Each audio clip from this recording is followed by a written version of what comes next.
नहीं नहीं, मैं अपने पति का ब्लड नहीं निकलवा सकती। एक मेरा यही तो सहारा है जीने का। अगर इनको कुछ हो गया तो मैं किसके सहारे जीऊंगी? यहाँ खेतों पर तो कोई नहीं है और खेत सारे सूखे पड़े हैं। इन्हें पानी कौन लगाएगा? मालिक, ये खेत क्या, मैं कल दूसरे खेत पर भी गया था, वहाँ पर भी पूरा खेत नष्ट हुआ पड़ा है बगैर पानी के। क्यों रे, इतना बड़ा नुकसान हो रहा है मेरा और तुम लोगों ने मुझे बताया भी नहीं? क्यों रे, मैं तुम्हें किस काम के पैसे देता हूँ? तुम पर इतना भी काम नहीं होता कि तुम देख सको खेतों में कौन काम कर रहा है कौन नहीं? पूरे दिन मौज मस्ती करते रहते हो। पर मालिक, हम देखभाल करने वाले तो 2 ही जने हैं और आपकी ज़मीन जायदाद बहुत सारी है, तो बताइए हम कहाँ कहाँ जाकर देखें? हाँ मालिक, ये ठीक कह रहा है। अगर आप चाहते हो कि सारे मजदूरों पर अच्छी तरह से नज़र रखी जाए तो आप 4-5 मजदूरों को और रख लीजिए।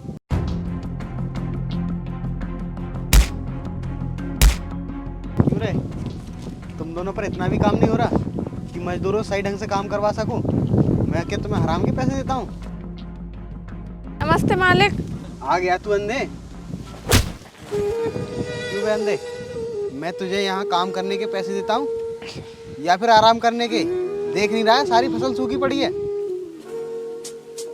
मालिक, गलती हो गई, आगे से टाइम से पानी दे दिया करेंगे। हाँ मालिक, हम आगे से टाइम से फसलों को पानी लगा दिया करेंगे। मैं कल थी नहीं, पानी तो मैं कल ही लगा देती। और आपको तो पता है मेरे पति को दिखता नहीं है और ये पानी लगा भी नहीं सकते। वैसे तो कल गई कहाँ थी? खेतों में पानी नहीं लगा सकती थी क्या? साहब, कल मैं एग्जाम देने गई थी। मैं यूपीएससी की तैयारी कर रही हूँ। तो सुना मालिक आपने, अपने एग्जाम के चक्कर में ये फसलों को सुखाया जा रही है और अपना फायदा सोच रही है। क्यों रे अंधे, तू अपनी पत्नी को पढ़ा रहा है? और तुम दोनों की मजबूरी देखकर मैंने तुम्हें अपने यहाँ काम पर रखा और तू मेरे काम की परवाह ना करते हुए अपनी पत्नी की परवाह कर रहा है। नहीं मालिक, ऐसी कोई बात नहीं है। मेरी पत्नी का सपना है कि वो बहुत बड़ी ऑफिसर बने और वो जब ऑफिसर बन जाएगी तभी तो मेरी आंखों की रोशनी वापस आएगी। अबे ओए अंधे, तू इन आँखों का क्या करेगा? इतने बड़े पद तक पहुँचाने के लिए बहुत पैसा चाहिए और इतना पैसा तेरे पास है नहीं। तो ये लगता है ये सब कर पाएगा? हाँ यार, तू ठीक कह रहा है। ये तू भूल रहा है कि तुम नीच जाति के हो और नीच जाति का काम है हम जैसे मालकों के जूती की नोक के नीचे रहना, ना कि ऊंचा ख्वाब देखने का। नहीं साहब, आप ये गलत बोल रहे हो। भगवान ने तो सभी को एक जैसा बनाया है। ऊंच नीच का भेदभाव तो तुम जैसे अमीरों ने किया है। क्यों रे, तुम दोनों इस अंधे को बहुत देर से ज्ञान दिए जा रहे हो। मैंने तुम्हें यहाँ ज्ञान देने के लिए रखा है या इनसे काम करवाने के लिए? नहीं मालिक, वो मैं तो इसकी बातों को उत्तर दे रहा था। आप देख तो रहे हो ना इसको, ये अपनी पत्नी को कितना बड़ा ऑफिसर बनाने की सोच रहा है। चलो चुप हो जाओ दोनों, दूसरे खेतों पर चलकर देखते हैं। इन जैसे नीच लोगों का काम है सिर्फ ख्वाब देखना, ना कि कुछ बनना। लक्ष्मी, देखो लाइट आ रही है क्या? अगर लाइट आ रही हो तो ट्यूबवेल को चालू कर दो और ये खेतों में पानी लगा दो। हाँ जी, आप ठीक कह रहे हो। लाइट तो आ रही है, मैं अभी जाकर ट्यूबवेल चला देती हूँ और खेतों में पानी लगा देती हूँ। अरे सुनो रे, इधर आओ। हाँ बताओ मालिक, क्या काम है? सुनो, अब गोदाम का काम तो खत्म हो चुका है। तुम दोनों खेतों पर जाओ और देख कर आओ खेतों में पानी लगा है या नहीं। और हाँ, सबसे पहले उस अंधे की झोंपड़ी पर जाना कि वो खेत पर गया है या अपनी पत्नी के साथ झोंपड़ी पर ही पड़ा है। ठीक है मालिक, चल भाई चलते हैं।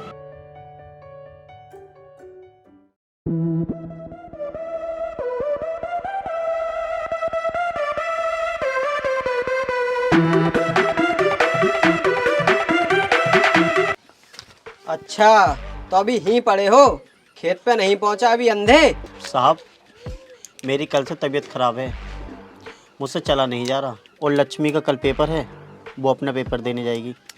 हमें माफ़ करना, हम 2-3 दिन तक तुम्हारे काम पर नहीं आ पाएंगे। अबे ओए अंधे, तुम दोनों कहीं नहीं जाओगे। मालिक ने तुम दोनों को अपने काम के लिए रखा है, ना कि तुम्हारे काम के लिए। चल उठ। साहब, आप ये क्या कर रहे हैं? मेरे पति बहुत बीमार हैं। हम गरीबों पर कुछ तो रहम खाओ। इसे छोड़ भाई, ऐसा करते हैं मालिक के पास चलते हैं और मालिक से इनकी शिकायत करते हैं, तब आएगी इनकी अकल में। नहीं साहब, आप मालिक को कुछ मत कहना, वरना हमें मालिक काम से निकाल देंगे और हम दर दर भटकने के लिए मजबूर हो जाएंगे। साहब मैं आपके पैर पड़ती हूँ, मालिक को कुछ मत बताना। चल ठीक है, अगर तू चाहती है हम मालिक से कुछ नहीं कहें तो तुझे एक काम करना होगा, बता करेगी? हाँ साहब, मैं आपकी बात जरूर मानूंगी, बस आप मालिक से हमारी कोई शिकायत मत करना।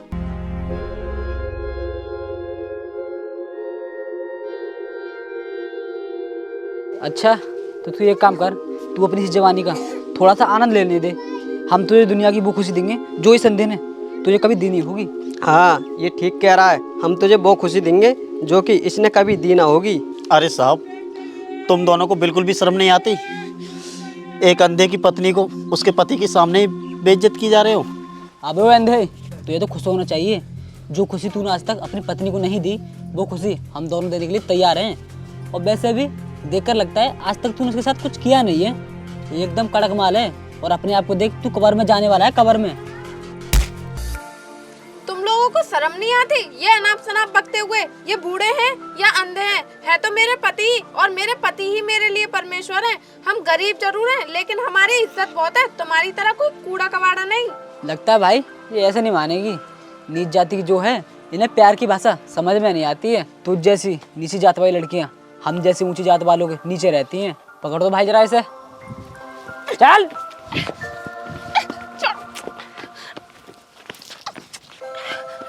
छोड़ो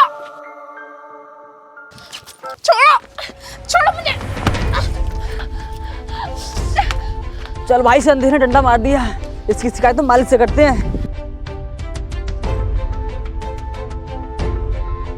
हे भगवान, तूने मेरी आंखों की रोशनी क्यों छीन ली? अगर आज मैं अंधा नहीं होता ना, तो ये दोनों हैवान मेरी पत्नी के साथ ऐसा कुछ गलत काम नहीं करते। नहीं जी, इसमें भगवान का कोई दोष नहीं है।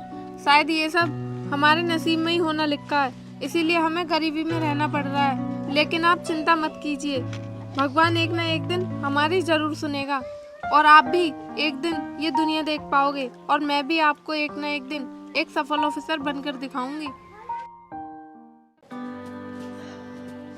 नमस्ते मालिक। नमस्ते। अरे ये तुम्हारे सिर में क्या हुआ? कहीं चोट लग गई क्या? वो मालिक, आपने कहा था ना कि उस अंधे के घर जाना। हम दोनों वहाँ पर गए थे और उस अंधे ने और उसकी पत्नी ने हमें बहुत मारा, और उस अंधे ने इसके सर में डंडा मार दिया था, इसलिए लग गई। हमने उससे खेतों पर जाने के लिए कहा था तो उसने तबीयत खराब का बहाना मिला दिया और कह रहा था मेरी बीवी कल पेपर देने जाएगी, इसलिए मैं 2-3 दिन काम पर नहीं आ सकती। एक तो सालों को दुख से निकालकर सुखी जीवन जीने का सहारा दिया है, और साले मेरे ही ऊपर चढ़ने की कोशिश कर रहे हैं। चलो आज उस अंधे की झोपड़ी पर ही चलते हैं।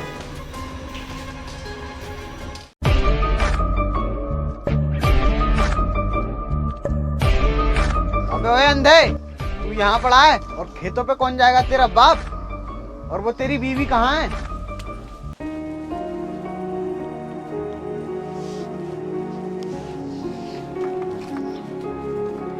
अरे मालिक, आप यहाँ? वो मालिक, मेरी 2 दिन से तबीयत ठीक नहीं है और मेरी पत्नी लक्ष्मी पेपर देने गई है, वो बिल्कुल अभी निकली है। अबे ओए अंधे, मैं तुझे काम करने के पैसे देता हूँ या फिर आराम करने के? और तेरी बीवी के मन में जब आता है तब पढ़ने चली जाती है। तुम लोगों की वजह से मेरी सारी फसल सूखी पड़ी है, और तुम्हें पता है तुम दोनों की लापरवाही से मुझे इस बार कितना घाटा होने वाला है। मालिक, आप गुस्सा मत होइए, हमने कोई जानबूझकर थोड़ी ना आपका नुकसान किया है। और वो तो मेरी पत्नी लक्ष्मी के पेपर पड़ गए थे, इसलिए हम तुम्हारे काम पर नहीं आ पा रहे। देख लो मालिक, अब भी ये अपनी गलती नहीं मान रहा है, और ये अंधा अपनी बीवी को पढ़ा लिखा कर क्या करेगा, क्योंकि ये कुछ देख ही नहीं सकता। मगर एक बात बता दे, अगर तेरी बीवी पढ़ लिख कर कुछ बन भी गई तो तुझे थोड़ी ना साथ में रखेगी। वो तुझसे कितने अच्छे आदमी मिलेंगे उसे अपनाने के लिए। और मालिक, इसको छोड़ो, इसकी पत्नी को देखो, उसकी वजह से ही मेरा ये सिर फूटा है। हाँ तू सही कह रहा है, उस पर ज़्यादा ही जवानी छा रही है। मुझे तो लगता है ये बुड्ढा तो कुछ कर नहीं पाता है। तुम दोनों ऐसा करो, इस बुड्ढे को घसीटते हुए सड़क पर फेंक कर आओ, और इसकी बीवी को तो रास्ते में ही देखेंगे।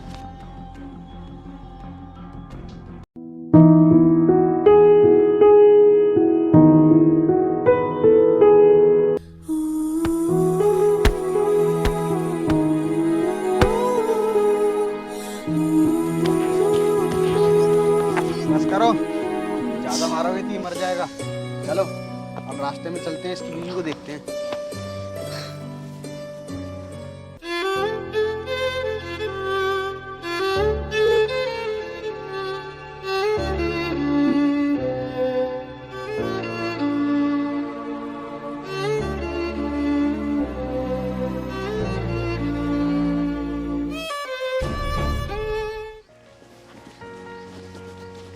जल्दी जल्दी से घर पहुंच जाती हूँ, कहीं ऐसा ना हो वो मालिक मिल जाए और मुझे परेशान करने लगे। और वैसे भी मेरे पति भी घर पर अकेले ही होंगे। मालिक, बहुत देर हो गई, अभी तक आई नहीं वो। अरे थोड़ा सब्र कर, जाएगी तो इधर से ही, और कोई रास्ता भी तो नहीं है, आ जाएगी। मालिक देखो वो आ गई, आओ।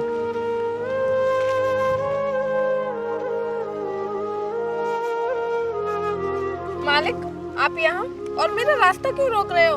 हटो मेरे रास्ते से। घर पर मेरे पति मेरा इंतजार कर रहे होंगे। अच्छा, तो तुझे अपने पति की ज़्यादा परवाह हो रही है। और मेरी फसल का क्या, जो तुम्हारे पानी ना लगाने के कारण सब सूख गई। मालिक, हम तो हर बार समय से ही पानी लगाते हैं और इस बार वैसे भी सूखा पड़ा हुआ है, इसमें मेरी थोड़ी ना कोई गलती है। तू एक बात बता, मैं तुझे पैसे काम करने के देता हूँ या पढ़ाई करने के? हराम का समझ रखा है क्या मेरा पैसा? और तू एक बात बता, तूने कल इसका सिर क्यों फोड़ दिया? सिर्फ इसलिए कि इसने मुझे तेरी शिकायत करने के लिए बोला था? मालिक, ये शिकायत करने नहीं आए थे, इन्होंने मेरे अंधे पति को बहुत मारा और मेरे साथ छेड़छाड़ भी की। उसी छेड़छाड़ में इनके डंडा लग गया, इसमें मेरी थोड़ी ना कोई गलती है। नहीं मालिक, ये झूठ बोल रही है। मैंने इसकी शिकायत आपसे की ना, इसलिए इसने मुझे मारा। शर्म नहीं आती तुमको? मेरी वजह से ही तुम्हारा घर चल रहा है और तुम मेरी आदमी को बुरा भला बोल रही हो। ज्यादा ही गर्मी चढ़ गई है क्या? मालिक, अब आप नीचता की हर हद पार कर रहे हो। अभी आपने मेरी गर्मी देखी कहाँ है? गर्मी तो आप उस दिन देखना जिस दिन मैं अपनी मेहनत से कुछ बनकर आऊंगी और आपके हर जुर्म का आपसे बदला लूंगी। जो आप हमें हर वक्त धमकी देते रहते हो कि आपकी वजह से हमारा गुजर बसर हो रहा है, तो आप गलत सोचते हो। हम अपनी मेहनत का खा रहे हैं, आपकी तरह किसी के हराम का नहीं। अभी तो मैं अपने हालातों की वजह से मजबूर हूँ, इसीलिए चुप हूँ। लेकिन जिस दिन भगवान ने मेरी मुराद सुन ली ना, तो उस दिन से आपके और आपके इन चमचों के उल्टे दिन शुरू हो जाएंगे। मालिक, ये तो आपको ही धमका रही है और आपको ख़त्म करने की बात कर रही है, और आप इसकी सब सुने जा रहे हो। ये मामूली सी औरत की। हाँ, तू सही कह रहा है, कुछ ज़्यादा ही गर्मी आ गई है इसके अंदर। इसकी गर्मी को तो निकालना ही पड़ेगा। पकड़ो तो जरा।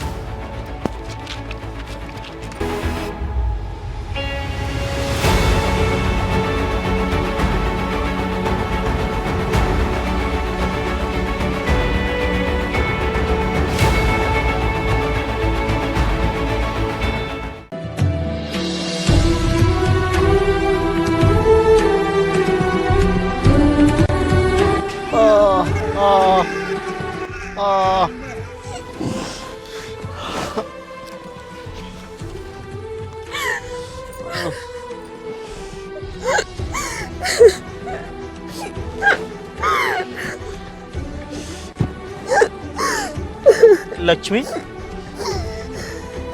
लक्ष्मी, तुम क्यों रो रही हो? यहाँ से चलो जी, वरना मालिक और उसके आदमी आ जाएंगे। चलो यहाँ से। लक्ष्मी, पर हुआ क्या तुम्हारे लिए? तुम बताओ तो सही मेरे लिए, क्या कुछ कहा है मालिक ने तुमसे?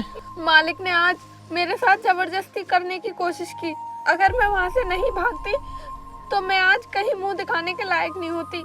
अच्छा, इतनी घिनौनी हरकत करने की कोशिश की मालिक ने तुम्हारे साथ? अब मालिक का जुर्म हम पर बढ़ता जा रहा है। लक्ष्मी, ऐसा करते हैं हम दोनों, मालिक यहाँ पर आए इससे पहले निकल जाते हैं, क्योंकि उन्होंने भी मेरे साथ तुम्हारे जाने के बाद बहुत मारपीट की। चलो जी, चलते हैं।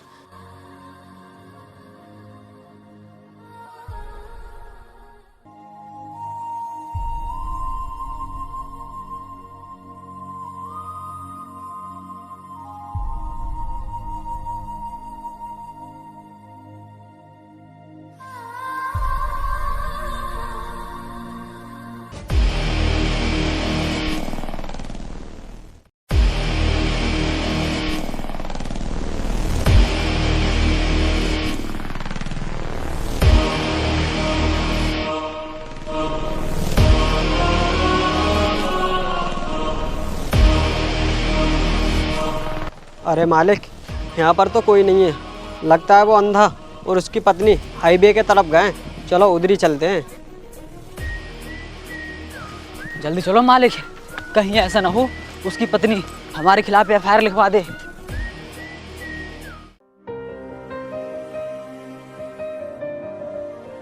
लक्ष्मी, मुझसे तो अब चला नहीं जा रहा। चलो ठीक है, हम यहीं पर बैठकर आराम कर लेते हैं। और वैसे भी हमारा और कोई ठिकाना तो है नहीं जहां हम जा सकें।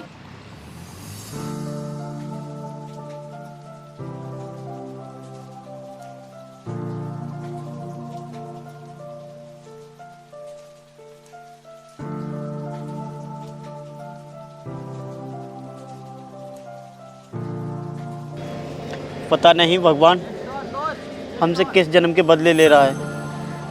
आंखों की रोशनी तो पहले ही छीन ली और अब हमें इधर उधर भटकने के लिए मजबूर कर दिया।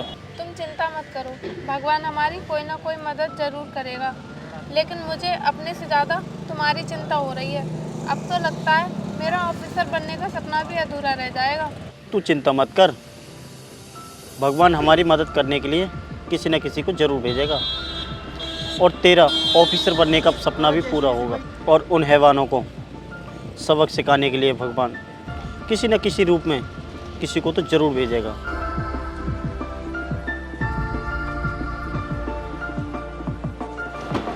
अरे अब इसमें क्या हुआ? इसे भी अभी ख़राब होने को मिल रहा। इधर मैं हॉस्पिटल के लिए जाने के लिए लेट हो रहा हूँ और ये ख़राब होगी। अरे ये कैसे पड़े हैं? लगता है बीमार दिखे, चल कर के पूछता हूँ। अरे आप इन्हें क्यों डाले पड़ी हो यहाँ? बीमार है क्या? अरे ऐसी कोई बात नहीं है, हमारा मालिक बहुत बुरा आदमी था। इनके अंधे होने के बावजूद भी वो हमारे साथ मारपीट करता था। और हद तो तब हो गई जब उसने मेरी इज्जत पर हाथ डालने की कोशिश की। इसलिए हम वहाँ से अपनी जान बचाकर भाग आए। लेकिन अब तुम दोनों कहाँ जाओगे? तुम्हारा कोई ठिकाना भी है गुजर बसर करने के लिए? नहीं साहब, हमारा कोई ठिकाना नहीं है गुजर करने के लिए। अब तो लगता है कि हमें भीख मांग कर ही अपना पेट पालना पड़ेगा। अरे तुम्हें परेशान होने की कोई बात नहीं है।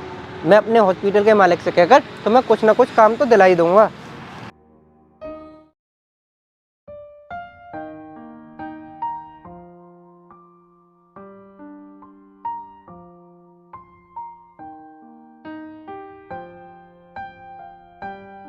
लगता है भगवान ने तुम्हारी फरियाद सुन ली। अगर बुरा न मानो तो तुमसे मैं एक बात कहूँ। नहीं साहब, हम आपकी बातों को बुरा क्यों मानेंगे? वैसे भी आप तो हमारी सहायता ही कर रहे हो ना। अरे मैं बोल रहा था कि मेरे हॉस्पिटल से मालिक का फ़ोन आया है।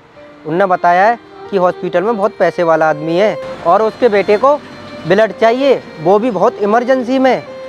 और तुम्हारे पति को केवल दिखाई तो नहीं देता है, वैसे तो हष्टपुष्ट है, ज़्यादा बीमार थोड़ी ना है। क्यों ना ये अपना ब्लड उस लड़के के लिए डोनेट कर दे? बहुत सारा पैसा मिलेगा तुम्हें, तुम्हारी ज़िंदगी सफल हो जाएगी। नहीं नहीं, मैं अपने पति का ब्लड नहीं निकलवा सकती। एक मेरा यही तो सहारा है जीने का। अगर इनको कुछ हो गया तो मैं किसके सहारे जीऊंगी? नहीं लक्ष्मी, वैसे भी मैं अंधा हूँ, कोई काम का तो हूँ नहीं। और वैसे भी तुम्हें ऑफिसर बनने के लिए बहुत सारे पैसों की ज़रूरत पड़ेगी। नहीं नहीं जी, मैं आपको खून नहीं देने दूंगी। मेरा सपना तो आप ही हो। अगर आप ही नहीं रहे तो मैं ऑफिसर बनकर क्या करूंगी? और आपको पता है खून निकलने के बाद आदमी कितना कमज़ोर हो जाता है। नहीं लक्ष्मी, मैंने तुम्हारी आज तक सारी बातें मानी हैं, लेकिन ये बात तुम्हें मेरी माननी होगी। भैया चलो, मैं तुम्हारे साथ चलता हूँ। क्या चलो?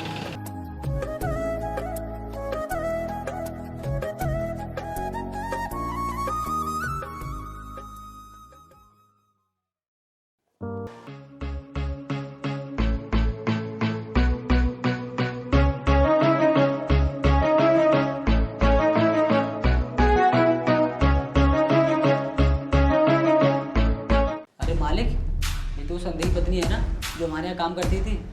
और अब देखो कैसे बंठन में बैठी है, जैसे कि यही कलेक्टर हो। मालिक, अभी कलेक्टर साहिबा आई नहीं है, इसलिए इसने सोचा है कि मैं ही कपड़े पहन कर बैठ जाती हूँ ताकि लोग ये समझें कि मैं ही कलेक्टर साहिबा हूँ। अबे तू पागल हो गया है? ये यहाँ पर झाड़ू पोंछ के काम करती होगी। शायद से पता लग गया कि हम यहाँ आने वाले हैं, इसलिए कलेक्टर होने का नाटक कर रही है। तो लड़की, तू अपने आप को कलेक्टर समझने की कोशिश मत कर। अगर तू कलेक्टर होगी तो अपने लिए होगी, हमारे लिए नहीं। हमारे लिए तो तू आज भी उस अंधे की पत्नी है।